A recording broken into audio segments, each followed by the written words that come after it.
তো বন্ধুরা, মেয়ে ভাইফোঁটাতে ওর বোনকে আর ভাইকে কি গিফট দিয়েছে চলো সেগুলো একটু দেখিয়ে দিই। তার আগে বলি, মেয়ে এই জামাটা পরেছে, আমি একটা ভিডিওতে শেয়ার করেছিলাম, ওর পিসি ওকে দিয়েছে, বড় পিসি।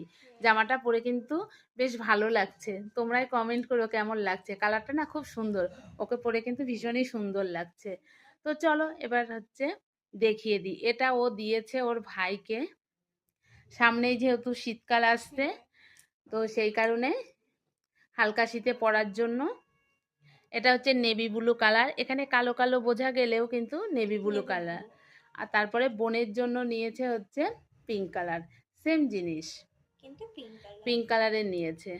তো তোমরাই কমেন্ট করো কেমন হয়েছে। এটা হচ্ছে দিদির তরফ থেকে ভাই বোনের গিফট, তোমরাই বলো কেমন হয়েছে। আমার তো কালারগুলো ভীষণই মিষ্টি লেগেছে, তোমরাই কমেন্ট করে জানিও কেমন হয়েছে।